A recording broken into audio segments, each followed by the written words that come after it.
एक average student वो होता है जो पीछे छूटना तो चाहता है नहीं, लेकिन सबसे आगे निकलना उसके लिए उतना भी आसान होता नहीं।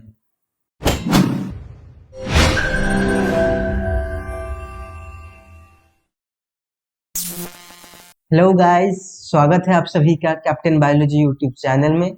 मेरा नाम है Shivashish and I have qualified the recent that is the 2021 CSIR UGC net life science exam with all India rank 85 and I am having both net and JRF. जैसे कि आप सभी को पता ही होगा, 2021 joule cycle was conducted in 2022 February, all because of Corona Mahaprabhu. And apart from that, I have also qualified GET Life Science with All India Rank 481. तो आज की इस वीडियो में सबसे पहले मैं अपने बारे में बताऊंगा, मेरा प्रिपरेशन, मेरा स्ट्रैटेजी जो मुझे एक एवरेज स्टूडेंट होने के बावजूद ऑल इंडिया रैंक 85 पे खड़ा किया। और उसके बाद मैं आपके लिए कुछ स्ट्रैटेजी भी सजेस्ट करूंगा। तो अभी मैं अपने बारे में बोलूं तो मैं भी आप सब में से कोई एक हूँ, एक एवरेज स्टूडेंट। मेरी कहानी भी कुछ आप लोगों की तरह ही है। एक एवरेज स्टूडेंट वो होता है जो पीछे छूटना तो चाहता है नहीं, लेकिन सबसे आगे निकलना उसके लिए उतना भी आसान होता नहीं। मुझसे एवरेज स्टूडेंट ज्यादा रिलेट कर पाएंगे, हो सकता है टॉपर्स एंड गोल्ड मेडलिस्ट उतना रिलेट ना कर पाए। तो ऐसा है कि through out my bachelors and masters I was not serious about my studies. एक वो स्टूडेंट होते हैं ना जो पढ़ाई के अलावा बाकी सारे एक्स्ट्रा करिकुलर एक्टिविटीज में आगे रहते हैं।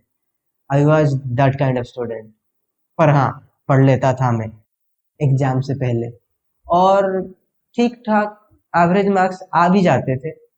पर एक चीज थी मुझमें, मुझे हमेशा ये लगता था कि आई हैव दैट एबिलिटी कि अगर मैं मन लगाऊं, अच्छे से पढूं, तो टॉप स्टूडेंट में आ सकता हूँ। लेकिन मन ही तो है, लगता कहाँ है। और BSc MSc भी मैंने छोटे कॉलेज से किया था, और वहां से कितनी नॉलेज मिलती है ये तो आप लोग को पता ही होगा। एंड उसके कंपेरेबल नेट का सिलेबस इतनी भास्ट एंड इतनी डेप्थ में होता है कि कहीं ना कहीं मेरे जैसे स्टूडेंट पीछे रह जाते हैं, या हमारे जैसे स्टूडेंट। ऑनेस्टली MSc के टाइम मुझे नेट के लिए कोई गाइडेंस मिला नहीं था, and I clear net in my third attempt, जिनमें से 2 अटेम्प्ट तो मैंने बस यूं ही दे दिए थे, जैसे सब देते हैं। पर for the third attempt I prepared my self, and मैंने नेट की प्रिपरेशन ऑनलाइन कोचिंग प्लेटफॉर्म अन अकेडमी से किया था। वहां मैं ज्योति मैम की क्लासेस ज्यादातर ही करता था। साथ ही मैं यूट्यूब पे बहुत ज्यादा डिपेंडेंट था, बहुत ज्यादा, क्योंकि सब चीजें तो एक ही जगह नहीं मिलती ना। And I will recommend you that आप सब भी कहीं से भी आपको नॉलेज मिल रहा है ना, तो गैदर कर लीजिए। ठीक है, किसी एक जगह स्टिक होने की कोई जरूरत नहीं है, थोड़ा एक्सप्लोर करिए। और मेरा टारगेट एक्चुअली 6 मंथ्स का था। मैंने 6 मंथ की प्रिपरेशन शुरू किया था, पर कोविड आ गया, एंड कोविड के चलते सब चीजें एक्सटेंड हो गई, तो मेरा प्रिपरेशन भी एक्सटेंड हो गया। एंड जो कि मेरे लिए अच्छा ही हुआ। जो मैंने 6 मंथ के लिए टारगेट सेट किया था, अभी मैंने उसे थोड़ा स्लो पेस में 1 ईयर का बना लिया। और इसी 1 ईयर की जर्नी में मैंने 10 यूनिट प्रिपेयर किए थे, जिसमें से 6 यूनिट मैंने बहुत ही अच्छे से किया था, और 4 यूनिट्स मैंने 60 to 70% किया था। और मेरा देखो उतने में हो गया। पर मैं आपके लिए कहूंगा, आप 6 महीने हो या 10 महीने हो, आप 10 यूनिट कोशिश करना अच्छे से करने की। और एक बात बताऊं, जिंदगी में मैंने कभी इतना नहीं पढ़ा था जितना मैंने नेट के लिए पढ़ा। क्योंकि आसान नहीं होता एक ना पढ़ने वाले स्टूडेंट को घंटा घंटा बैठ के पढ़ना। तो मेरी रूटीन ये थी कि मैं सुबह 8-9 बजे के बीच उठ जाता था, फिर 10 बजे से लेके 1 बजे तक मैं पढ़ता था, फिर लंच करके मैं दोबारा पढ़ने बैठ जाता था। लेकिन कभी कभी ना नींद लगती थी, तो मैं लंच के बाद सो जाता था, फिर शाम को उठ के रात के 10-11 बजे तक मैं फिर से पढ़ता था। पर यार रात को ना उसके बाद मुझसे पढ़ाई होती नहीं थी। आई डोंट नो व्हाई, रात को मेरा कंसंट्रेशन रहता नहीं है, तो और मेरा मन भी नहीं लगता। इसलिए I do some other stuffs, and वही 1 बजे के आसपास मैं सो जाता हूँ, एंड अगेन फिर से 8-9 के बीच उठो एंड द साइकिल कंटिन्यूज। आप लोग को लग रहा होगा ना कि मैं ऐसे तो बहुत पढ़ लेता था, बहुत घंटा पढ़ लेता था, लेकिन ऐसा नहीं है। इसके बीच बीच में कभी कभी मेरा मन नहीं भी लगता था, एंड तब मैं कोई वेब सीरीज का एपिसोड हो, कोई मूवी हो, या फिर अपना यूट्यूब एंड इंस्टाग्राम तो है ही, इन सब से थोड़ा अपना एंजॉयमेंट एंड रिफ्रेशमेंट कर लेता था। तो ओवरऑली कहूँ तो किसी किसी एक दिन में 5 घंटा पढ़ा हूँ, और किसी किसी एक दिन में 10 घंटा भी पढ़ा हूँ। तो ऐसा कुछ फिक्स नहीं है कि आपको हर रोज अपना साइकिल मेंटेन करना है, हर रोज आपको 10 ही घंटा पढ़ना है, ऐसा नहीं है। ये डिपेंड करता है कि आप कितना इफेक्टिवली पढ़ पा रहे हो। ठीक है, आप उतना पढ़िए जब तक आपका माइंड सैचुरेट ना हो, जितना आप अच्छे से नॉलेज गेन कर रहे हो।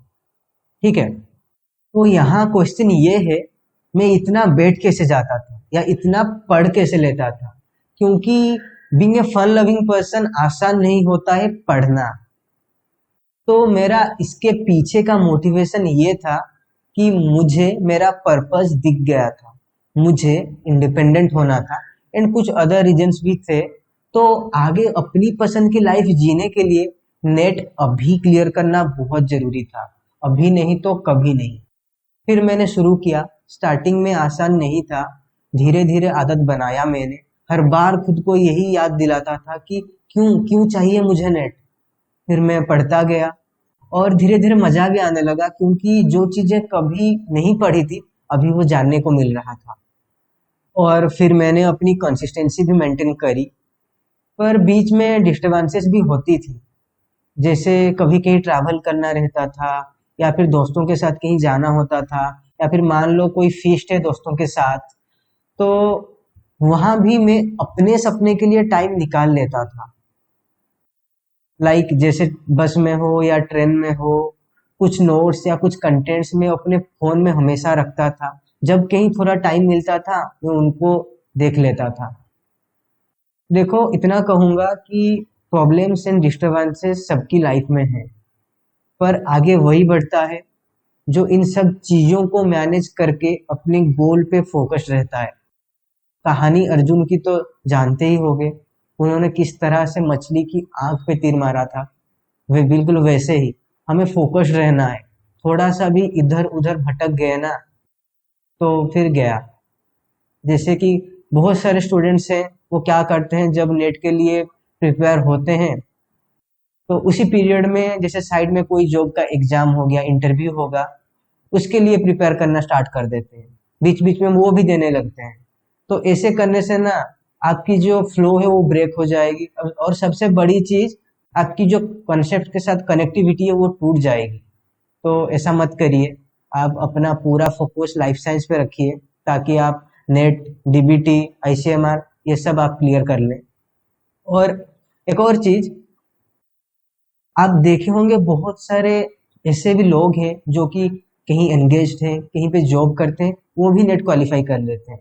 कैसे? क्योंकि उनमें वो जज्बा है, उनमें वो डिटर्मिनेशन है कि हाँ, चाहे कुछ भी हो जाए, मैं अपने सपने के लिए, अपने गोल के लिए टाइम निकाल लूंगा, और वो टाइम निकालते हैं एंड नेट क्लियर करते हैं। एक छोटी सी बात यहाँ पे मैं एग्जाम्पल के तौर पे देना चाहूंगा। जब कोई लड़का किसी लड़की को इम्प्रेस करना चाहता है, तो वो क्या करता है, वो उसको उसके लिए टाइम निकालता है। जैसे कि हर वक्त मैसेज करना, हर वक्त उसके बारे में पूछना। क्यों? इससे क्या होगा कि वो लड़की कम से कम इसे समझेगी, थोड़ा तो भाव देगी। तो समझ रहे हो, अगर आप किसी को पाना चाहते हो तो उसके लिए आपको टाइम निकालना पड़ेगा। तो बिल्कुल वैसे ही नेट वहां पे बैठा पड़ा है, वो वेट कर रहा है कि कौन कौन मुझे टाइम देगा, मैं किसके पास जाऊंगा, मैं किसका होऊंगा। बिल्कुल वैसे ही आपको उसके लिए समय देना पड़ेगा। अब आपको उसके लिए टाइम देना पड़ेगा, आप उसके लिए डेडिकेटेड रहोगे ना, तो नेट को आपसे कोई नहीं छीन पाएगा। और क्वेश्चन प्रैक्टिस की बात करूं तो यार, बहुत बहुत बहुत ज्यादा जरूरी है क्वेश्चन प्रैक्टिस करना, और याद रखना, और प्रैक्टिस करना। हालांकि मैं उतना प्रैक्टिस नहीं करता था, मैं यूनिट कवरेज के बेसिस पे प्रैक्टिस करता था। जब मेरा एक यूनिट कंप्लीट हो जाता था तो मैं उसके रिलेवेंट कुछ क्वेश्चंस करता था। तो मैं कम करता था, लेकिन मेरा उतने में हो जाता था। एक्चुअली नेट में ना जो क्वेश्चंस के जो कॉन्सेप्ट्स होते हैं, उससे ज्यादा टफ उस क्वेश्चन के लैंग्वेज में होता है। तो इसलिए स्टूडेंट आसानी से पकड़ नहीं पाते हैं, और फंस जाते हैं। तो मैं आपको रिकमेंड करूंगा आप ज़्यादा से ज़्यादा क्वेश्चन प्रैक्टिस करिए। क्यों? क्योंकि इससे आपकी जो क्वेश्चन रीडिंग, उस लैंग्वेज को समझने की जो कैपेबिलिटी आप में डेवलप होगी और आपको उस लैंग्वेज की आदत हो जाएगी। और बहुत से बच्चे मुझसे बुक्स के बारे में पूछते हैं कि स्टैंडर्ड बुक्स पढ़ें या नहीं।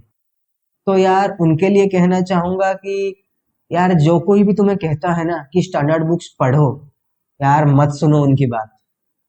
अगर आप बुक पढ़ने वाले पर्सन नहीं हो तो नहीं होगा, आप टेंशन में आ जाओगे। स्टैंडर्ड बुक्स की लैंग्वेज कभी कभी आपको समझ में नहीं आएंगी और खासकर उसमें इतनी कंटेंट्स होती है कि आप खो जाओगे।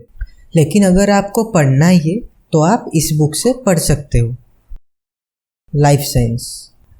आई गेस ये आज के टाइम में हर लाइफ साइंस और बायोलॉजी स्टूडेंट के पास होता ही है। और इसके वॉल्यूम 1 एंड वॉल्यूम 2 दो बुक आते हैं और इसके कंटेंट्स ज़्यादातर सारे लाइफ साइंस या नेट जैसे एग्जाम्स के लिए काफ़ी होते हैं, उनके सिलेबस से काफ़ी मैच करता है। पर अगर आप बुक पहले से पढ़ते हो, standard book and note making से वेल अक्वेंटेड हो, तो आप पढ़ सकते हो। और आज की जो लेवल है कंपटीशन का, इसको कोचिंग ने और बढ़ा दिया। आज ये एवरेज स्टूडेंट सेल्फ प्रिपरेशन में चांसेस है आप फंस जाओगे, लंबा टाइम लग सकता है।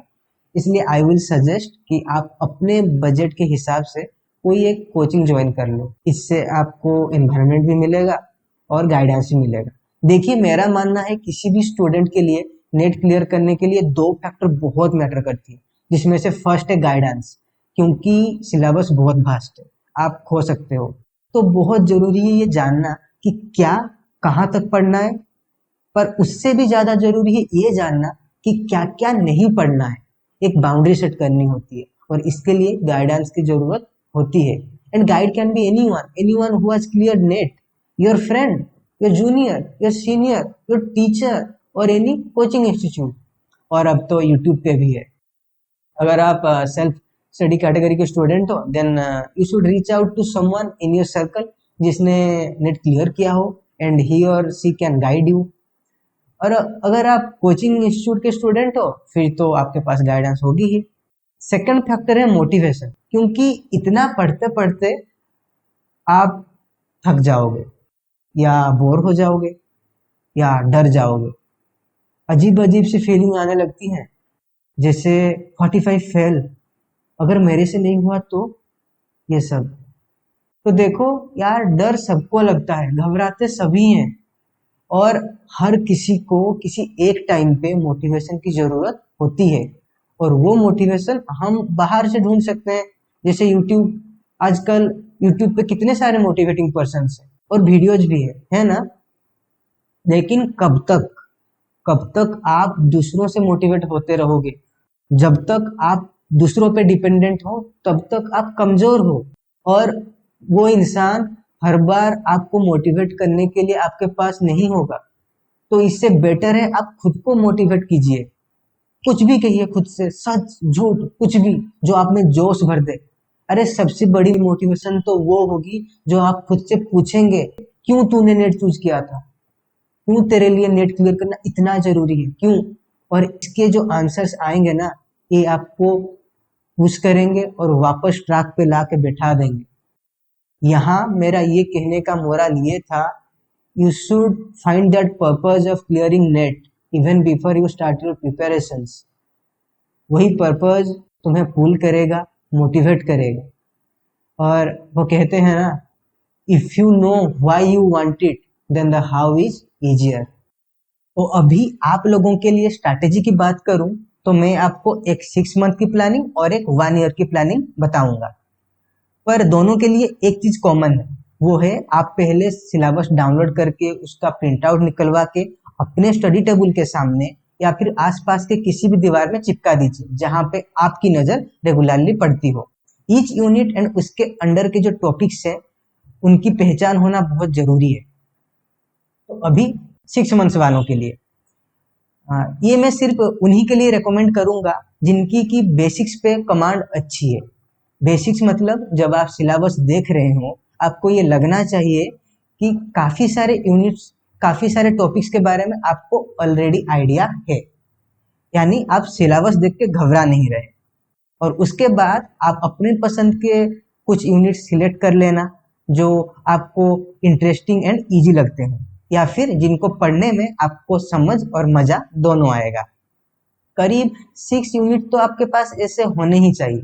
फिर और 4 यूनिट आप ऐसे चूज कर लेना जिनके बारे में आपको कुछ कुछ पता हो। तो इस तरह से आपने 10 यूनिट सिलेक्ट कर लिए।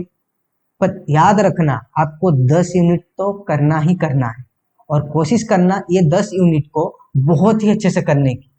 पर अगर मान लो 6 यूनिट्स आपने बहुत ही अच्छे से किया और 4 यूनिट्स 70 to 80% किया तो भी चलेगा, तो भी ठीक है। और अब अगर आप सेल्फ स्टडी कैटेगरी के स्टूडेंट हो तो आप प्रीवियस 5 ईयर के क्वेश्चन पेपर्स डाउनलोड कर लेना। फिर उसमें आप अपने पसंद के जो यूनिट्स है उनसे कौन कौन से क्वेश्चंस आए हैं उनको फाइंड करो, और वो क्वेश्चन उस यूनिट के कौन से एरिया या कौन से टॉपिक से आए हैं उनको एक कॉपी में नोट डाउन कर लो।